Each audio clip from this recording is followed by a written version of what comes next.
que é o nosso Deus, a quem a gente serve, a quem a gente busca, obrigado, a quem a gente está aqui adorando a Ele. Ele trabalha assim. Então, como eu disse a vocês, às vezes Deus tem atitudes que nós não entendemos.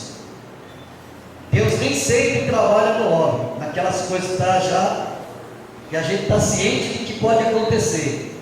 Muitas vezes Deus faz o trabalhar dele de uma outra maneira. E se nós procurarmos entender a maneira que Deus faz, a gente vai ter milagres. Nós vamos andar sobre as águas. Nós vamos viver o sobrenatural de Deus. Nós vamos viver na dispensação do Espírito Santo.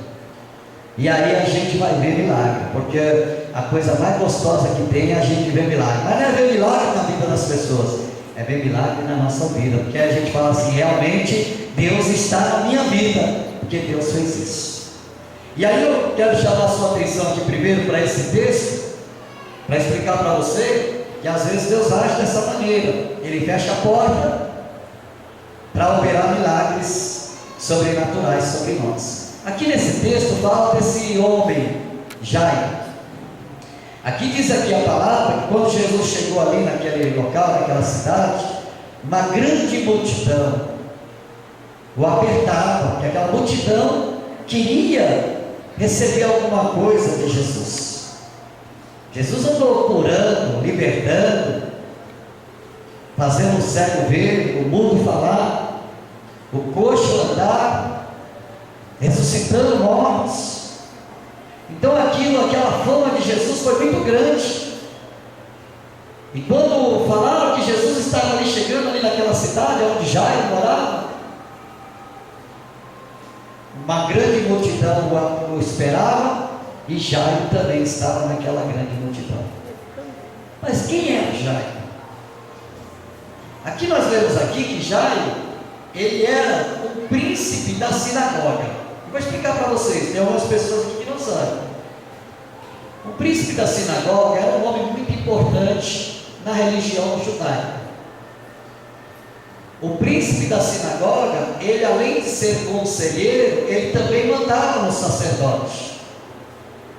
Ele também tinha poder administrativo sobre o sacerdote. Então ele era um homem muito importante, mas muito importante mesmo.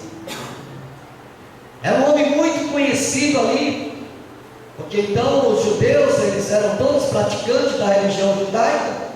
Então naquela cidade, todos conheciam Jairo, porque Jairo era um dos principais. Jairo era um dos principais daquela sinagoga.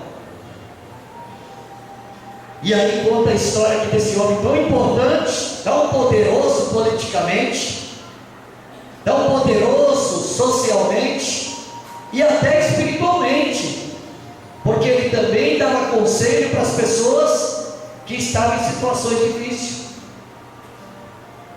Mas Jairo se deparou agora com um problema muito sério. A filha dele estava doente. E a doença que fala, quando a Bíblia relata aqui, quem escreveu esse texto foi Lucas, e Lucas era um médico, e um médico, para escrever isso, tem que ter entendimento que estava falando, que a menina estava com uma doença à beira da morte.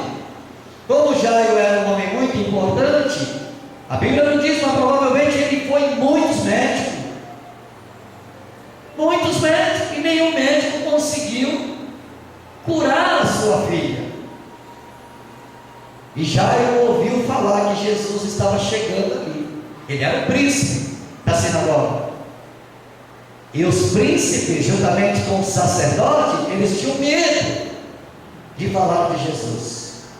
Até então, porque na religião deles, até hoje ensina que o Jesus que vai vir é o Jesus sobre o cavalo branco, com a espada, e vai aniquilar todos os inimigos deles. Essa é a fé deles. Mas Jesus não veio no cavalo branco. Aliás, Jesus veio foi no jumentinho, porque José e Maria foi para Belém em cima de um jumento. Nasceu numa manjedoura. Não era rico.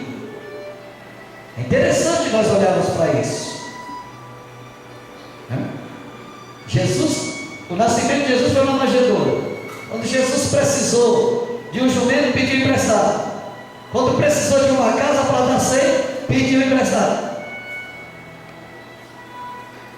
Você vê, eles não queriam aceitar um homem desse dizendo que era o grande Messias. Então, presta atenção, eu estou chamando a sua atenção nos fatos históricos, para você entender a situação de Jairo, um homem que ensinava a volta, aliás, a vinda do Messias.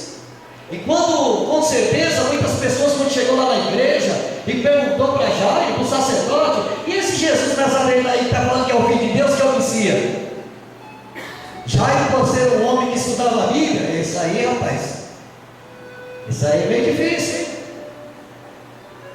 Mas quando, irmãos, a pessoa está no aperto, pode ver, olha para você, lembra disso? Não é todos aqui, né?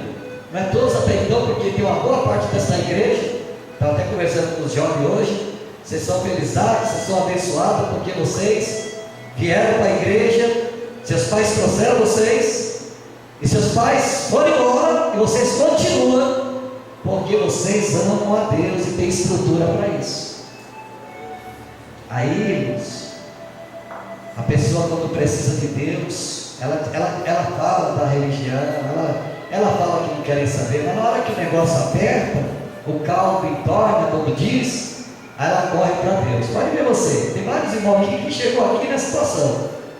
Quando ninguém dava crédito nenhum, quando estava tudo escuro, quando perdeu toda a direção, correu, e quando chegou aqui, encontrou o Senhor Jesus, aceitou o Senhor Jesus, Jesus mudou a vida, e agora você passa a acreditar que Jesus é teu Deus. Quem acredita nisso, diga amém.